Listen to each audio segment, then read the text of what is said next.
Krásny večer zo Slovana, Národnostnému jednoty pri živom vysielaní Slovanov. Ja by som sa chcel všetkým poďakovať za dôveru na Slovensku aj v zahraničí. Počúvate či doma, či vonku. A ako vždy máme na linke nášho novinára a encyklopédiu Vladka Pavlíka. Verím tomu, že to spojenie nie je prerušené. Dneska by sme pozvali ďalších hostí, ktorí by mohli niečo povedať o dnešnej politike alebo chápaní našich ľudí, ako to vyzerá pred Vianocami tejto našej spoločnosti na Slovensku. Ako sa to všetko melie s politikou, deje sa to, čo by sa možno nemalo diať, ale to naši povedaní poslucháči budú počuť od našich aktérov v priamom prenose. Tak ešte raz vítam medzi nami pána Pavlíka. Dúfam, že sme zostali na linke, pán Pavlík. Áno, pekný večer vám prajem, ako aj všetkým poslucháčom. No, predtým, ako budem pokračovať z tej analýzy docenta RNDR in Ľubomíra Šlahora CSC MBA, bývalého guvernéra Exim banky, treba povedať niekoľko mimoriadne závažných vecí, nie len o to, čo sa robí teraz so zdravotníctvom, lebo ľudia nemajú ani šajnu, to je príkaz zdravotníctva a likvidácia Slovenska. Takto, pán Pavlík, ešte chcem privítať hostia, Mirka Maroniaka. Mirko, ostá na linke, aby nám to tí aktéri, ktorí nás sledujú, nezrušili a jedno s druhým. Tak ťa vítam ešte raz, pekný večer. Ďakujem pekne, ja by som sa chcel opýtať, ako to môžem prezdieľať cez priateľov, lebo keď si dám túto šípku, kliknem na tú šípku vľavo dolu a nič sa nedeje. Klikám na to a nič sa nedeje. Potom to môžeš prezdieľavať komplet všetko, rozumieš, keď to budeme po vysielaní. A ja to budem robiť. Dobre, v archíve, OK. Áno. V roku 1991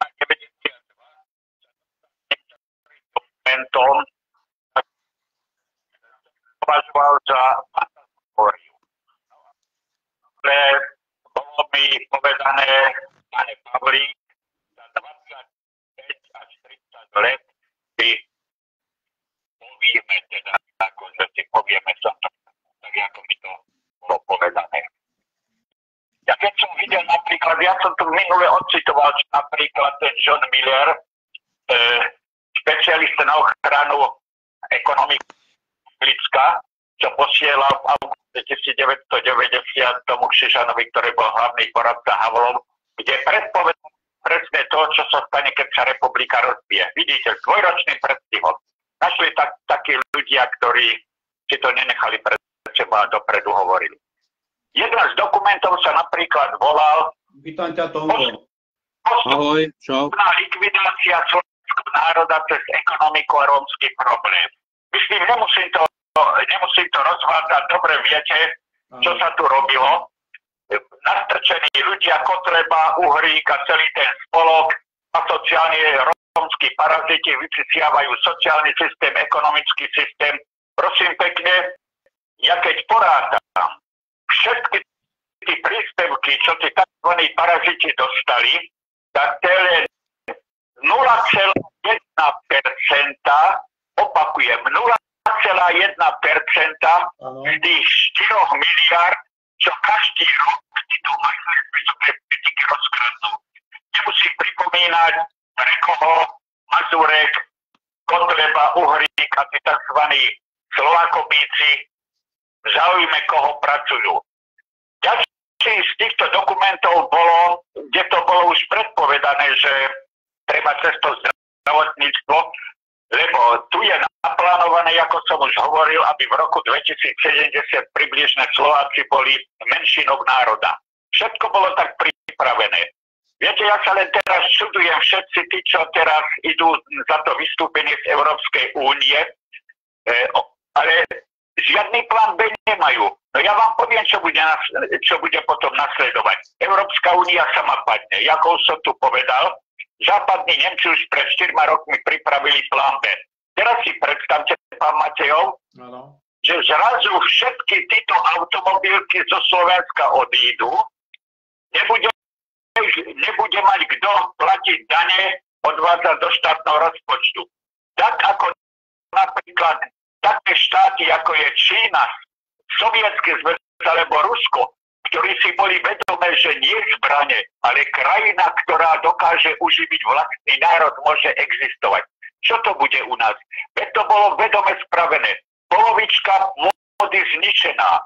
Dovážame tu hnoj, odpad zo zahraničia. Ďalšia pôda, jednoducho sme si nechali zapleveliť. Ale to nikto nevidí, že viete, ja sa nečudujem, že tí ľudia tomu nerozumejú, lebo tak, ako ja nerozumiem, že som technický diletant, alebo ako toto, tí ľudia nemôžu to vedieť a k tomu sa dostať. Čo viem ja a k čomu som sa dostal ja, ktorý sa to prakticky zaoberá už od roku 1978. A tiež z začiatku to nebolo ľahké, to bolo kopu pádov, kým si nadviažete kadejaké kontakty a všetko, ktoré sú trvalé. Takže je to veľmi zlé. A napríklad teraz si predstavte, idú likvidovať hospice. Viete, pán Matej, si to predstaviť? Typický nacistický systém. Šup do plynovej komory, ale teraz si zeberte, čo títo ponovembroví nacisti vyvádzajú. Od nového roku majú byť zlikvidované všetky hospice, lebo nemajú peniaze. Teraz si predstavte, pán Matejov, tí ľudia, ktorí sú na smrteľnej posteli, ale ešte vnímajú. A zeberte si tí ich rodiny, to duševné utrpenie, tí všetci, veľký rozdiel, ten nemecký nacizmus, šup do plynovej komory. Ale títo hajzli nacistickí, gardistickí, fašistickí, arizátorskí, z ponovembrových vlád a parlamentov, kým doženú človeka k smrti, tak ho ešte duševne utírajú, zavraždia a všetkých príbuzných, ktorí sú s nimi. A ja som si to stiahnul na Facebook a dal som k tomu takýto komentár. Slovensko nerozkradli ani lekári, ani zdravotné sestry, ani učitelia, ani dôchodcovia, ani ťažko zdravotne postihnutí, ani osamelé matky, ani robotníci od pásov, ani poľnohospodári, ani vedeckí pracovníci, ani imigranti, ani Rómovia, ani ostatné profesie tvoriacie ekonomické hodnoty, ale republiku rozkradli gaunery a hajzli, masoví vrahovia z ponovembrových vlád a parlamentov, oligarchov, finančných skupín, bielých golierov, s fašistickými, nacistickými, gardistickými, arizátorskými génmi, ktorí usplodili a ich manželky okotili ďalších zmrdozvratkov, ktorí budú pokračovať v ich šlapajách, keďže 80% národa je ľud odpadom. Aby sme sa k tomu dostali, jasná, to je pravda. Jedna vec je tá, my hľadáme, povedane táto skupina, východisko ako z toho von. A základom je, aby ľudia pochopili aj to, čo vy hovoríte, aby dostali do, ako som povedal, pod kožu tieto myšlienky. A preto my budeme niečo rozoberať takisto s týmito mojimi kolegami a to, čo hovoríte, je veľká pravda, len stále ľudia spia a sú klamaní a keď to ja vidím v prostredí, kde teraz som sa posledné dni pohyboval, je to prakticky slovenské zúfalstvo, ako je to zúfalstvo Nemecka, o čom hovoríte, ktoré bolo malo pripravený, alebo povedané, židokrati mali anglosacky pripravený tento systém, ako zničiť ľudstvo, ale my musíme nejako von sa z toho dostať a to je našim základom, že sa nesmieme vzdať a ísť do toho. My musíme v prvom rade poznať históriu. To je základ. Ako ja teraz budem čítať spomienok inžiniera Ľubomíra Šlahora a budem pokračovať. Vyberal som také tie pasáže, aby to bolo faktografické, a aby to ľudia pochopili, aby to nebolo takým, viete, oni majú svoj štýl, títo bankári, vzdelaní ľudia. Takže pokračujem v záverečnom časti súčasťou z tejto analýzy. Áno. A veľmi dobre počúvajte. Po parlamentných voľbách v roku 2002 sa kontinuita Dzurindu a Mikloša preniesla opäť do Eximbanky. Petríček, odborník na genetiku ošípaných, sa osvedčil vstupom do SDKU a zostal vo funkcii viceguvernéra Eximbanky. Toto si veľmi dobre zapamätajte, keď dneska pravica furt vykríka. O ostatných diletantoch sa mi hnusí ďalej písať. V roku 2001 vykonal Národný kontrolný úrad Eximbanke kontrolu hospodárenia s majetkom a zdrojmi financovania. A teraz dobre počúvajte, žiaľ, pre zastrašovanie zo strany SDKU a SOP boli výsledky kontroly pozmenené tak, aby priaznivo vyzneli v prospech Petríčka, ktorý sa venoval genetike ošípaných. Keď som vystúpil proti úpravám, bolo mi naznačené od predsedu parlamentu Jozefa Migaša, aby som nekládol odpor. Takže dobre si toto zapamätajte. Toto bolševické rasa zakrpatené s tvárou ako rozpučený zemiak. Ďalej pokračujem.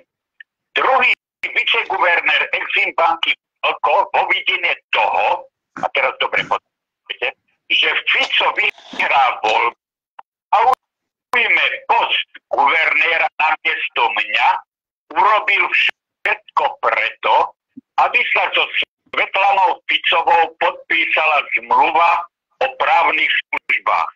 Dobre ste to počuli, že? Tento obyčajný intrigán, ktorý sa onedá vo VUB dostal do vedúcej pozície vedúceho oddelenia právnych služieb vďaka Ľudovítovi Hudekovi, preslávený ako Mečiarovec, ktorého nech sa boskal na čelo za to, že nakope do gúľ vyšetrovateľov, ktorých... Momentíček. Vítam ťa medzi nami a dúfam, že ťa nezrušia. No.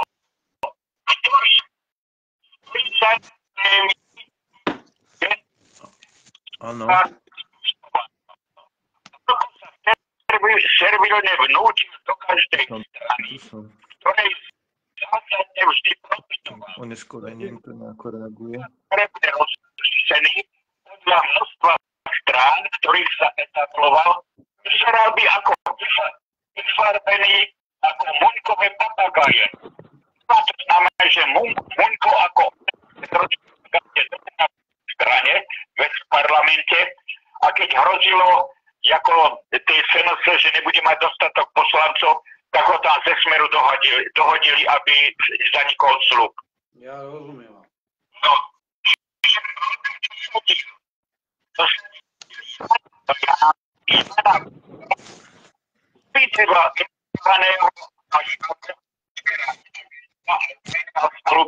Spolupracovníka imitáciu zabezpečenia zahraničných investícií.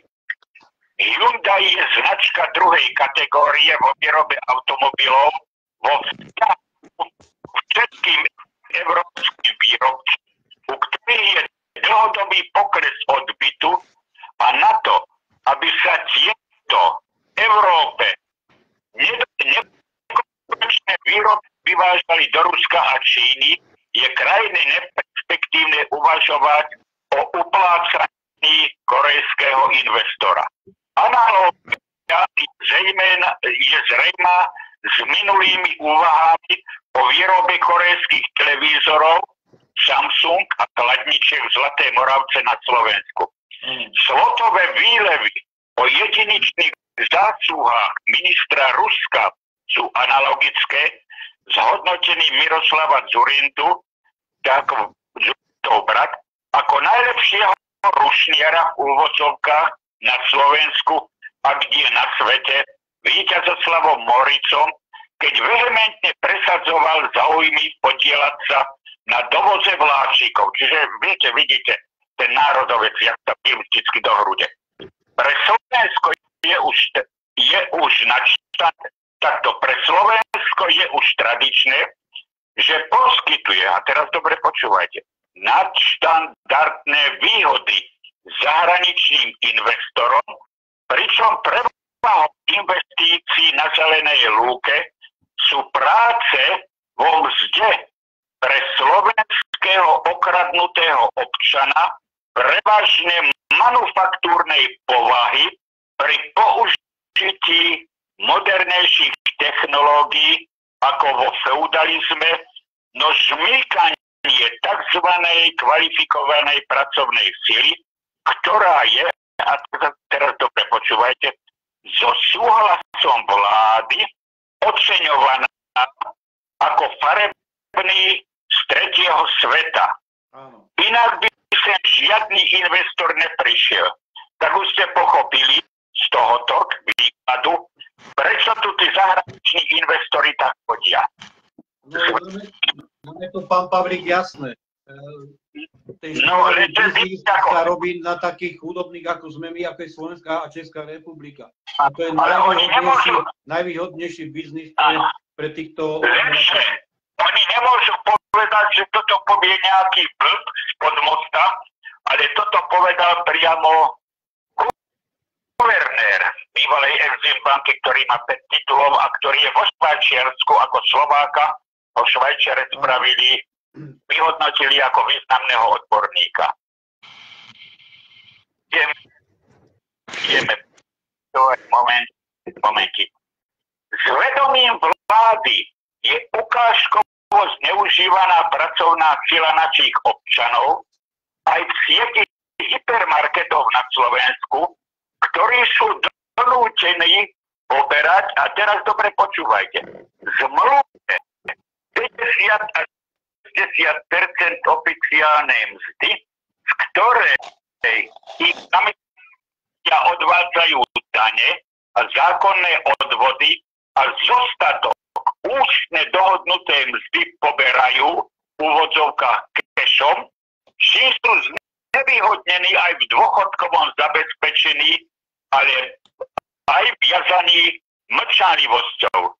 Nemusím vám vysvetľovať, čo vlastne toto znamená, že je to niečo neuveriteľné, a pokiaľ na mňa niektorí čertili, keď hovorím, že 80% Slovákov nie je národ, že to sú len prepačení zabíra priebané hoveda a zbabelé plebejské ovce, tak toto názor neukazuje. A teraz veľmi dobre počúvajte. V tieni imitácie prílevu kapitálu na Slovensko už viac ako 10 rokov realizujú jeho odliv Kiora Izak a Aron Kédar, obaja registrovaní ako persony non grata v skupine Schmerige Geschäfte der Siemeten Angrefirenz. Vid webovú stránku Bundesinnen Ministerium Nemecko. A ja musím k tomuto Aronovi Kédarovi povedať pár slov, aby ste vedeli, čo je vo veci. Aron Kédar z Izraela, to jeho židovské meno, sa volal občianske meno Friedrich Kardoš. Pochádzal z Prešova. Bol nasadený za účel Vladimíra Mečiara, ako sa v súlade so zákonom nielen kradnú miliardy v slovenských korunách, ale ako sa aj vyvážajú do zahraničia. Po Mečiarovi za účel Roberta Fica bol trošku taký intimnejší. Viete, tento Aron Kédar miloval ženy, ale bol to veľmi slušný človek, inteligentný. Bol to skutočný milovník, ktorý vedel so ženami jednať. Žiadne štetky, žiadne zlatokopky. Nebudem vyprávať, ako som sa k tomu dostal, to som slúbil ako tajomstvo, ale tento Aron Kédar mal taký červený notíšek a do toho si poznačoval najintimnejšie veci, ktoré boli a jedna z týchto dám mala možnosť si to trošku preštudovať, s jeho vedomím, bez jeho vedomia. A teraz dobre počúvajte, čo tam bolo napísané červeným perom a červeným perom podtrhnuté. Vladimír Mečiar, ten úbohý žiačikom, takže nemusím vysvetľovať, že nie. No je takto, pán Pavlík, teraz bolo to povedané to, čo sme tvrdili aj my. Jedna vec je tá, že znova musia pochopiť ľudia, lebo mu znova v týchto voľbách naleteli. Bol cukríkový, pozlátkový, neviem, zlatom, neviem, lemovaní a ľudia znova sa dali oklamať a my práve potrebujeme to deklarovať. To, čo vy hovoríte, deklarujeme týmto ľuďom na základe toho, že to, čo sa dialo za 12 rokov povedane počas jeho vlády a teraz znova sa dejú určité veci, ktorým sa vrátime potom, keď budeme s mojimi hostiami tu o tom diskutovať. Je to presne to, čo potrebujeme dostať, tak povedane týchto straníkov a stranických predstaviteľov týchto politických strán na Slovensku do úzadia a preto... Lenže pán Matejov, treba si uvedomiť jedno. Tu je momentálne koho voliť. Vy ste vlastne jediní, ktorí majú akú tú snahu, čo ste prvý. Teda ešte takto. Prvý začal hovoriť s politikou o vykrádaní zdravotníctva Andráši, predseda NKU. Klobúk dolu. Pred ním už začal hovoriť doktor Vysolajský. Pričom ani Vysolajský, ani Andráši nič nevytunovali, nerozkradli. A treba si uvedomiť jedno a znova upozorňujem.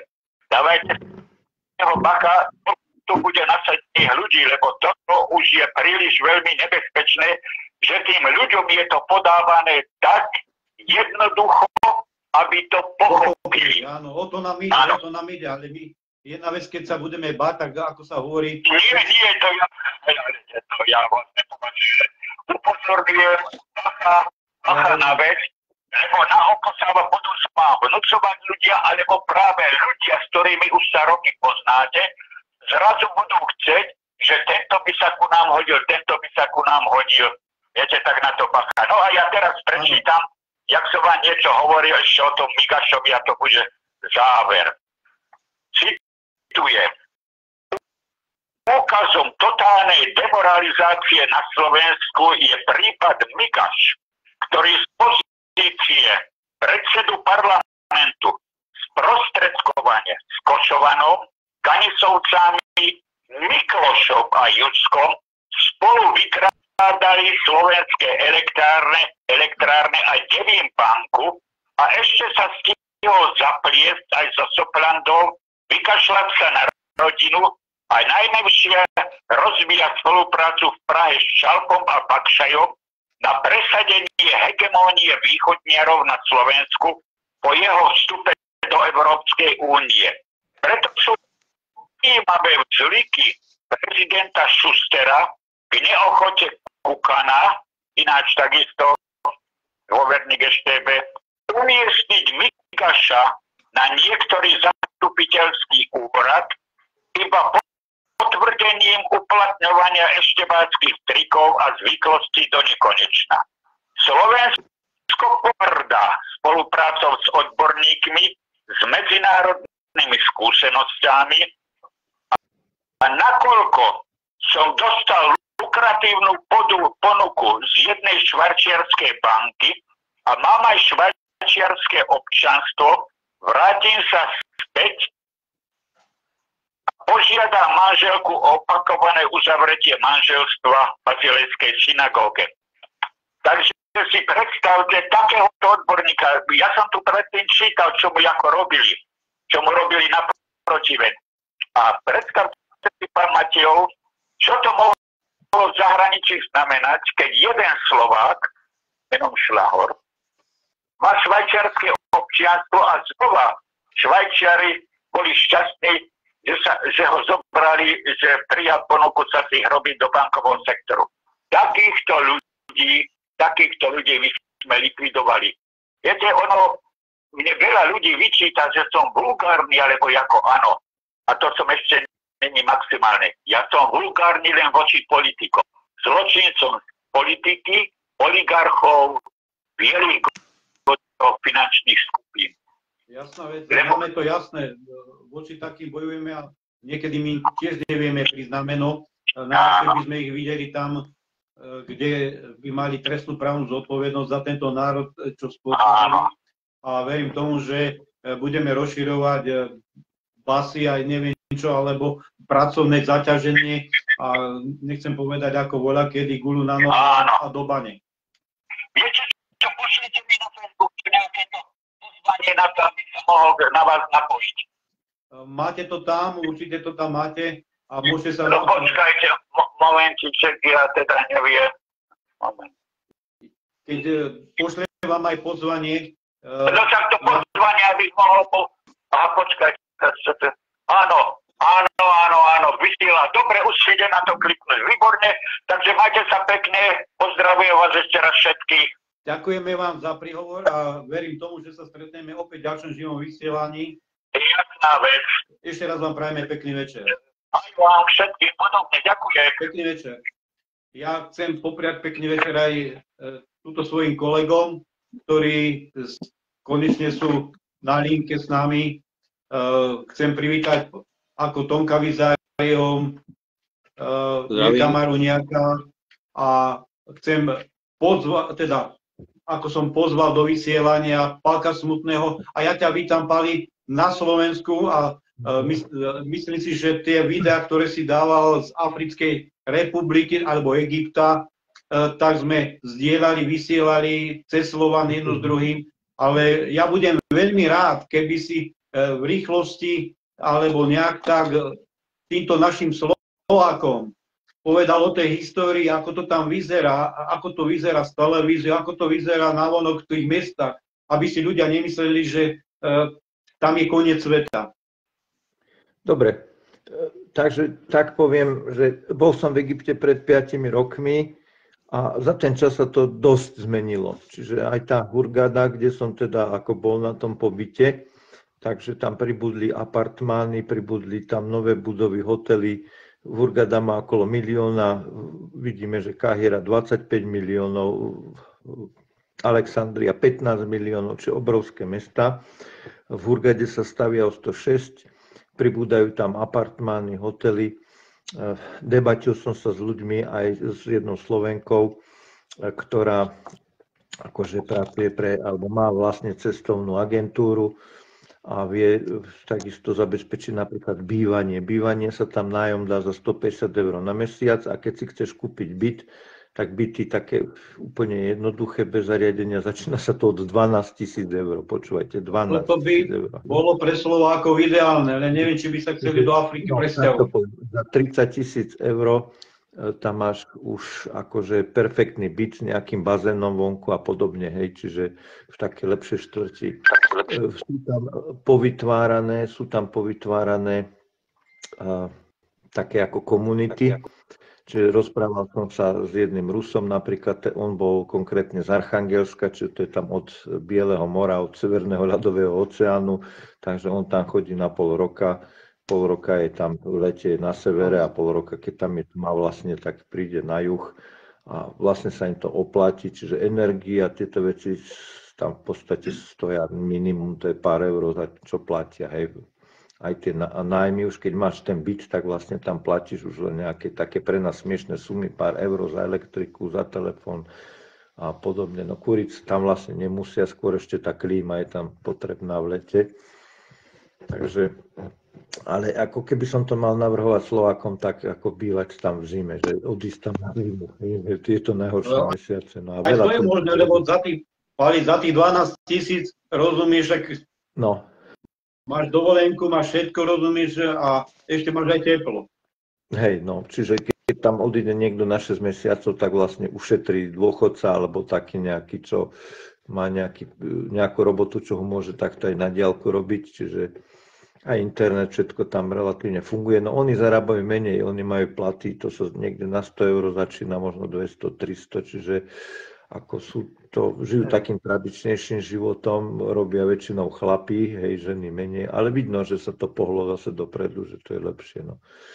Tak ja som pochodil aj tie historické miesta, ešte čo som aj minule spomínal, napríklad benzín tam stojí 30 centov za liter, v televízii máš 4 ruské programy, čiže to nie ako tuto v Únii, že vlastne nič sa nevysiela, hej, ruské, lebo však to je náš vraj nepriateľ ešte stále, nechápem to, čiže to už mali zabezpečiť.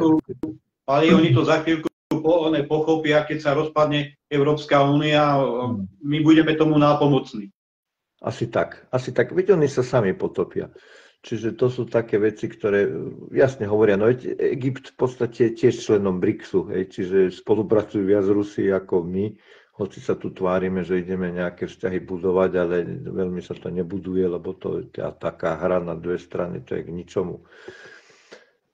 No k tým ako starobilým veciam, no tak napríklad výlet sa tam dá za 50 eur spraviť, čiže za 50 eur si zoženie šoféra, takého známeho, čo už tam mám, tak povozil ma tam v Karnak, údolie kráľov, Derel Bahri, Dendera, čiže 350 km tá, 350 naspäť. A s policajtmi není nejaký problém, no tam sú tie bakšiše, že teda vieš, furt ich stavajú a keď dá bakšiš, ale to sú tak okolo euro, musia dávať bakšiše. Keď ho dá, tak potom ho pustí, keď nie, tak tam 15 minút stojí, alebo koľko, hej.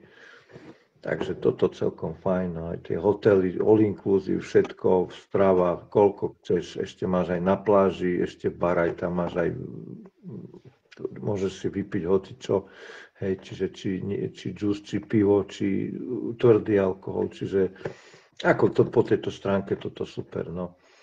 No a potom vlastne k tej histórii, no ja som sa zameral najprv, som pochodil ten Karnak, to sú také tie najväčšie chrámy, tak vlastne k tej starej histórii Egypta tam chcem také povedať, že kto to ako nepozeral, že to je dedičstvo po Atlanťanoch, hej. Hoci títo mainstream to nechcú pustiť, vieš, to sú tie základné klamstvá. Tento systém má také základné klamstvá, tento mainstream. A to je najstaršia história, čiže tam klamú, že aby ľudia nevedeli, že odkiaľ ten človek je, že tu boli už pred nami civilizácie vyspelá, že prečo padli a čo sa stalo, ako človek klesol, hej, že na takú nižšiu úroveň, ako už bol, hej, že žil skoro nekonečne a bol zdravý a cestoval do kozmu a stretával sa s inými civilizáciami, čiže to sú také jedna vec. Druhá vec sú tie kontakty s tými mimozemšťanmi, čiže toto chcú ututlať, hej, hoci potajme spolupracujú, ale s tými zlými, hej, že to sú také ďalšie veľké klamstvo. Na tretie klamstvo je ten duchovný svet, čiže to sú tie veci, že kde človek príde po smrti, čo tam robí, ten karmický cyklus, ktorý tu je pripravený pre nás, to vlastne tiež po tej Atlantíde, to bolo zorganizované, aby tie duše neutekali mimo akože tieto planetárne sústavy a aby ich tu mali v podstate na tú recykláciu, čiže ľudia idú síce, keď sa dobre správa na vyššiu úroveň, ale zase počasie sa narodia, zase je tu a takto sa to opakuje, čiže nie je tam ten odchod do toho skutočného akože božského sveta, no.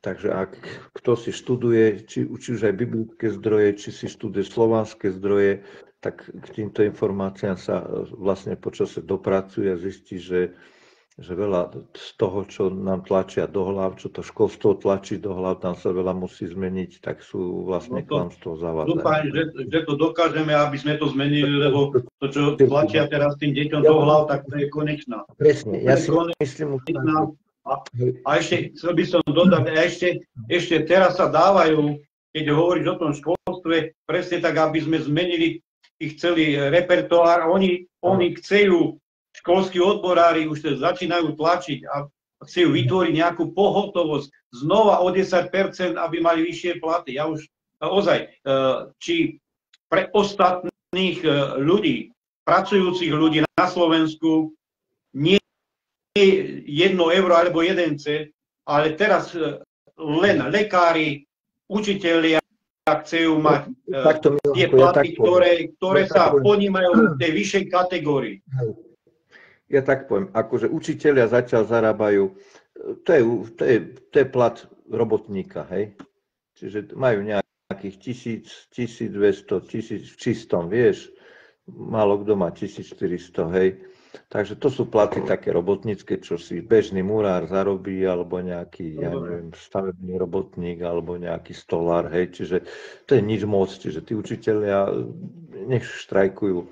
Tam je skôr ten problém, že oni keď idú do štrajku, tak aj tie odbory, čo to je len za platy. Čiže nikdy to nebolo, že keď aj bol ich veľký štrajk, že by teda aj za nejaké myšlienky trošku štrajkovali a za nejakú zmenu, hej, že teda my nechceme učiť skraviny a hlúposti, ale chceme takto a takto, aby to bolo aj pre ľudí dobre, že aby sa skutočne vzdelali, nevzdelali sa v idiotinách, hej.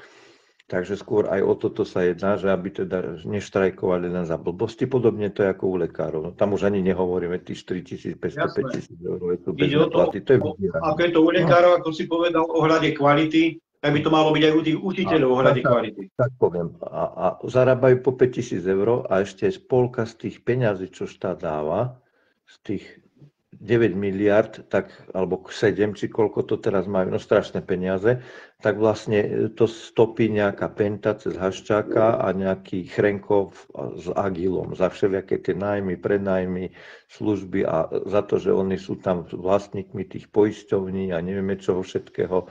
Čiže tam sú obrovské straty no ale všetci títo politici sú prepojení s týmito darebákmi. Čiže vidíme, že oni tieto veci nechcú riešiť, to sami ten Vysulajský ešte povedal, že veľké, ťažké peniaze idú týmto, hej, čiže platy je jedna vec, ktoré si nezaslúžia, pretože nás tu zabíjali,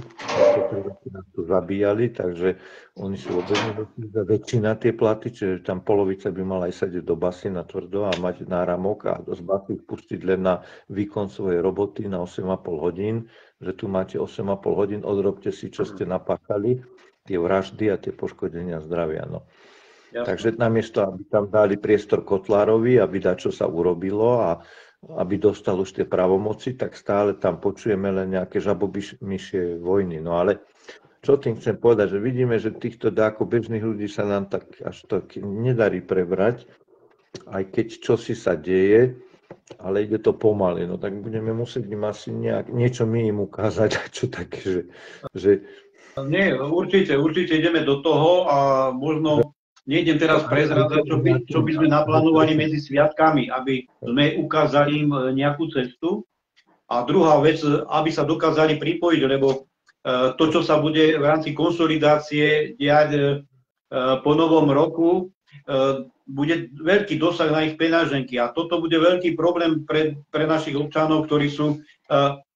Bolo tam spomínané, čo si spomenul, že okolo 1200 eur. Ja by som rád videl tých ľudí, ktorí zarábajú v tých nemeckých firmách na Slovensku 1200 eur.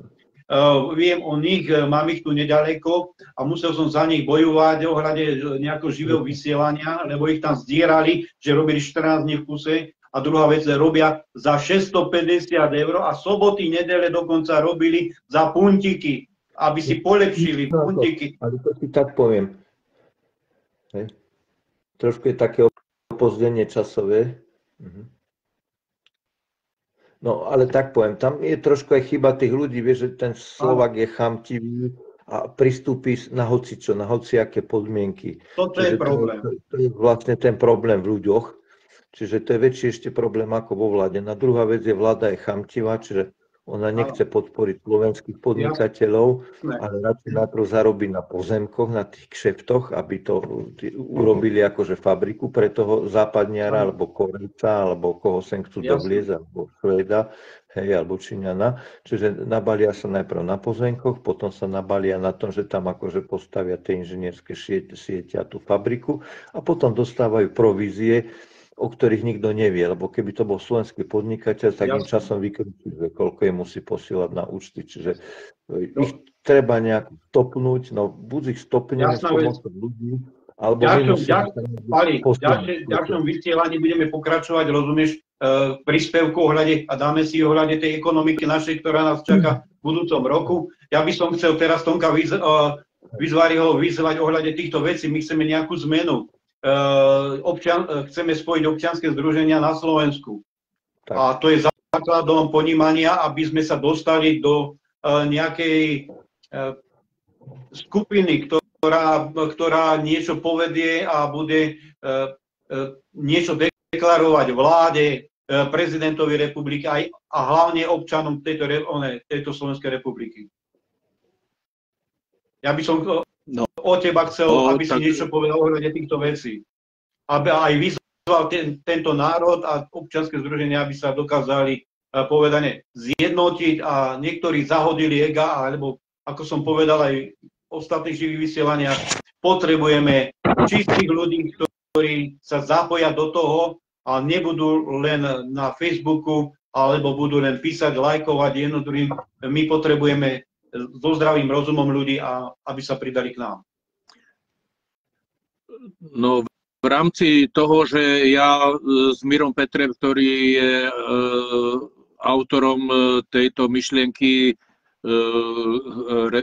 zmeny volebného systému, s ktorým to chcem propagovať, tak aby sa o tejto veci dozvedelo čo najširšie spektrum obyvateľstva, tak sme teda navrhli aj Milanovi, že by sme mohli spraviť komoru, kde by sme zastrešovali všetky občianske združenia a boli takým hovorcom proti vláde, hlavne teda kvôli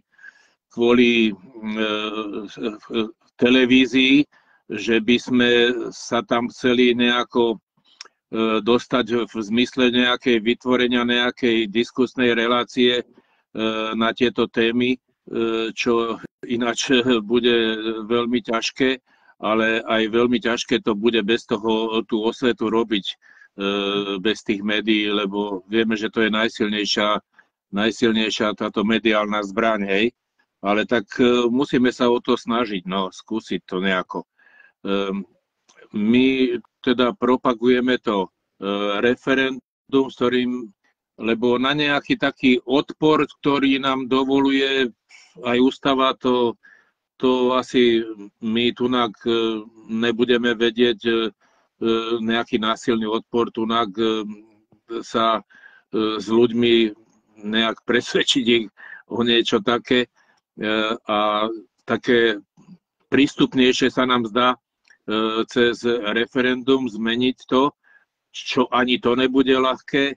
A vlastne v tom poslednom referende, ktorým sa budeme musieť ešte prispôsobiť tomu podmienkam tej ústavy, ktorá nám dovoluje toto referendum spraviť, tak a to prečo to posledné, lebo aby sme nemuseli už viac zbierať 350 000 podpisov na vyvolanie referenda, aby sme už viac nemuseli chodiť ku hlasovacím urnám, aby sme už viac nemuseli míňať svoj drahocenný čas, aby sme nemuseli podozrievať 5968 možných zlyhaní vo volebných okrskoch, aby sme už viac neboli apatickí k nášmu štátu, aby sme už viac zbytočne neplatili milióny za tieto referenda, aby sme už viac nemali korupciu v riadení štátu, aby už konečne bola spravodlivosť v riadení štátu a aby boli všetci občania zodpovední za svoju krajinu. Pretože po presadení tohoto referenda občania už budú môcť navrhovať a rušiť zákony, voliť a odvolávať poslancov a vysokých štátnych úradníkov a rozhodovať o dôležitých celospoločenských otázkach komfortne, pohodlne, zo svojho mobilu, bezpečne, nezávisle na internete. Chcel by som len podotknúť, že tí, ktorí teraz počúvajú o tom, čo hovorím, že keby si preštudovali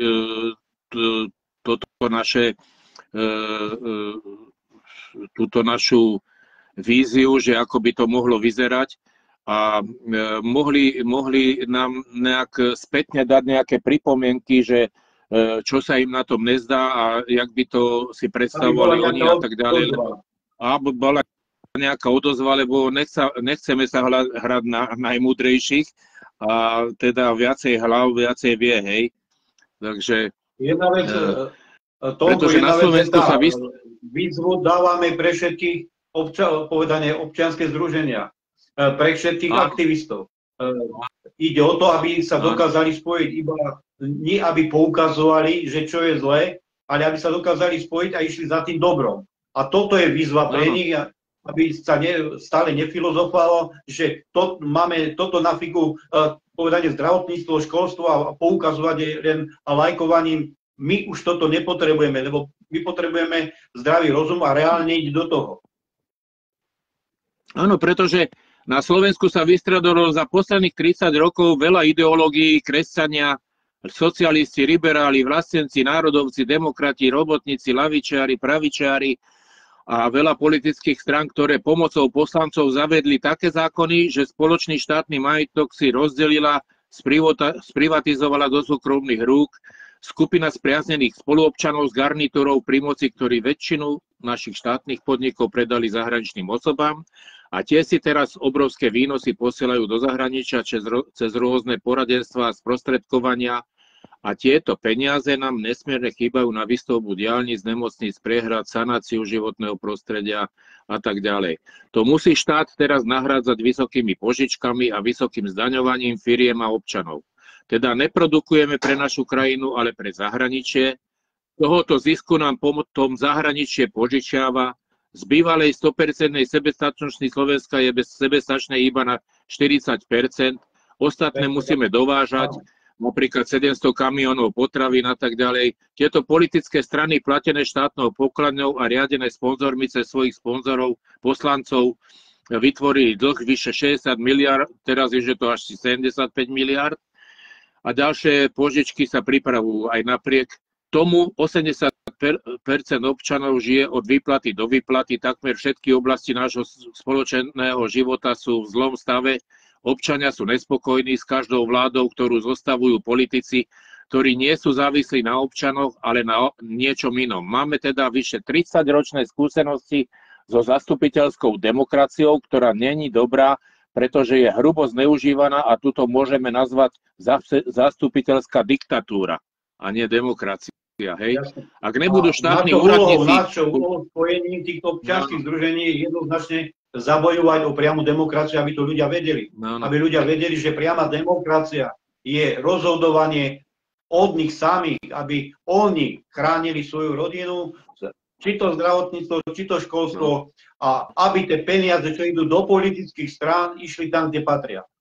No pretože ak nebudú štátni úradníci... Jasné. My o tomto budeme teraz debatovať ohľade našej ekonomiky, ale máme tu na linke aj Mirka Maroniaka. Mirko, teraz vidíme, ako Európska únia začína padať.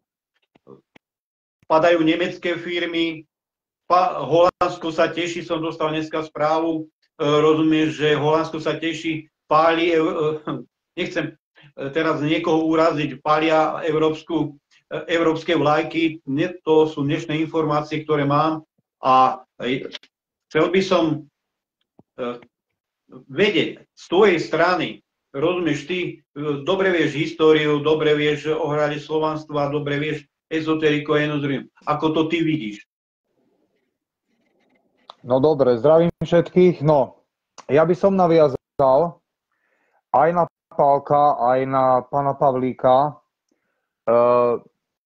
Ja to takto vidím, že to ľudstvo, pokiaľ sa nebude zaoberať svojou minulosťou, tak bude stále dezorientované. Vidíme to na týchto našich spoluobčanoch. Hej. Pán Pavlík, on nezasahuje až do úplnej ďalšej minulosti, čo sa týka tisíce, milióny rokov dozadu. Jasné. On rieši veci, čo bolo počas Dzurindu a vďaka mu, lebo tieto informácie, to sa nedá hoci kde dohľadať. Ja som tiež čumel, spadala mi sánka, že aké veci on rozprával, ale zase je to len minulosť. Taká povedanie za čias komunistov, lebo on ich mal takisto načítaných veľmi dobre. On jednal s Husákom, jednal so Štrougalom, jedno druhým. Bol to kandidát, aby ľudia vedeli, že nie je tu človek hociaký. Je to novinár, ktorý pracoval možno článkami pre CNN. To ľudia možno teraz nevedia, to hovorím. A bol to kandidát aj na prezidenta. A oni sa ho veľmi boja ohľade týchto práv. A toto jasná vec, že mu nedávali priestor a išli pono. A my sme boli, alebo sme, skupina v rámci Slovana národného snemu, jediní, ktorí sme mu túto príležitosť dali, aby tí ľudia sa dopatrali tých vecí, že nie je to také, ako si mysleli, že Mečiar mal čokoládové rukavičky, že má čokoládové rukavice Fico. Každý jasná vec odsudzoval bicyklistu Dzurindu. Ale potrebujeme tú pravdu, lebo to vnútro on má veľmi dobre rozobraté. Hej, však jasné, však ja pred tým pánom Pavlíkom akože smekám klobúk, lebo aj vďaka nemu som sa dozvedel veľa nových vecí, lebo hovorím, ja ako aj Pálko sa zaoberáme vecami, čo idú ďalej do histórie, úplne do tých počiatkov, lebo akože je to tiež minulosť, ale ja mám taký názor, že to ľudstvo má ten problém, že nevie, nepozná svoju minulosť, hej, a je dezorientované. No a hovorili to aj viacerí dejatelia, dokonca aj Štúr povedal, že národ, ktorý nepozná svoju minulosť, nemá sa na čom poučiť. To znamená, že tú minulosť si musí zopakovať ešte raz. Takže ja by som poslucháčom navrhoval, fakt je to veľmi dôležité študovať, ísť dozadu, lebo to je holografická pamäť. Je to nejaká reťaz a tie oká sú pospájané. Hej? No, preto sa toto tu deje, preto tie cykly tých procesov, tie procesy sa stále opakujú preto, lebo ten národ je nepoučiteľný. Ľudia nevedia, na čo sú tu, nevedia rozoznať dobro od zla. A to sa naučia len vtedy, keď budú pátrať do tej minulosti, lebo ten veškerý svet, hej, to pôsobenie, to nezačalo pred 100 rokmi, to sú stovky miliárd rokov. A to ľudstvo sa nikdy nepoučilo. A preto sa tieto procesy stále opakujú. Či to bol Babylon, či to bol Atlantída a ďalej, tie kataklizmy sa stále opakujú. Hej? No ale chcem sa vrátiť k tomu školstvu. Ten kamarát, čo tu bol u mňa pred 2 hodinami na návšteve, on je učiteľ. Hej? On učí telesnú výchovu. On robí tam 1. rok, je akože dá sa povedať, že novopečený a on je úplne hotový, že aké manuály zase dostali. Oni zaťažujú tie deti novými a novými vecami, novými každým rokom prebieha ďalšia novelizácia v tom školstve, hej, ten školský vzdelávací program sa stále obnovuje salámovou metódou, stále viacej a viacej zaťažujú tie deti.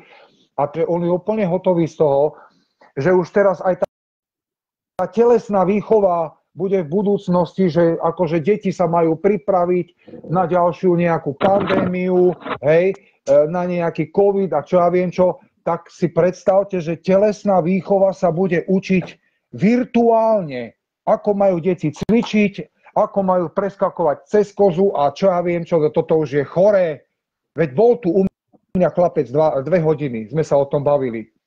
Tak to je opravdu chore, ale teraz, keď to hovoríš, chcem aj týmto vysielaním a týchto aktérov, čo hovoria o týchto veciach, aby ľudia menili svoje vedomia a prichádzali k zdravému rozumu. O to nám tu ide v tejto relácii a to je základom, lebo to, čo si hovoril, že novelizácia stále v školstve, veď to je na zbláznenie, aby virtuálne cvičenie, však to treba už dať ozaj niekomu, nechcem povedať po čom. No, môžem teraz ja, Milánko, chvíľočku? Áno. No, čiže poviem takú vec, o čom je teraz školstvo. Hej. Čiže to je memorovanie, kopec zbytočných vedomostí, učenie sa telefónnych zoznamov, ale podstatné veci unikajú. Čiže rozvíjanie logického myslenia a ľudských schopností. Napríklad dokonca aj na Slovensku na jednej škole začali učiť deti, ako vidieť bez očí. No, s týmito schopnosťami sa musí začať od mladení, lebo veľa schopností ľudstvo zabudlo, ľudia ani nevedia o tom, že to majú, alebo že takéto čosi sa dá. Takže naučili deti normálne, chodili na bicykli so zaviazanými očami, vedel čítať knihu, vedel rozoznávať predmety, obrázky, hej, čo tam je, a pritom mal napríklad zaviazané oči, čiže vedel si aktivovať to oko, to tretie, to 4D videnie, ktoré má človek napríklad až po smrti, keď je v tom astrále, na tom druhom svete, pokiaľ je v tom karmickom cykle, hej, čiže tam sa to potom na tých vyšších úrovniach viacej akože aktivuje. A takýchto vlastností vlastne je veľa, ale toto školstvo vlastne slúži len na to, aby sa tu memorovali nejaké poučky, aby nás držali vlastne v tom systéme, aby tie deti držali v systéme, aby sa nerozvíjali duchovne a po všetkých stránkach, ale aby... Oni potrebujú nevzdelaných ľudí. Tak, presne, nevzdelaných a poslušných. Čiže poslušných, ktorí budú robiť to, čo sa im povie. To je to kritické myslenie v predstave liberálov, že majte kritické myslenie, čiže to, čo my vám povieme, to platí a nad ničím nerozmýšľajte, čiže to kritické myslenie, nemyslenie. Hej. Čiže tu musíme sa asi svojím spôsobom aj na tú takúto zmenu zamerať, že aj vaši páni učitelia alebo vážení páni učitelia musíte začať učiť to, čo treba, ako treba, a nie z prostosti tlačiť ľuďom do hlav. Veď bolo vidieť aj cez tú pandémiu, keď boli ochotní učitelia sa zapredať tomu, že deťom tam nasadili náhubky a po 8 hodín tam sedeli vlastne niekde akože zavretí a nedýchali a boli pridúsení a mali potom problémy. No, takže na týchto veciach sa budeme musieť zapracovať všetci my, a to sa dá len v kolektíve, keď ľudia si povedia, čo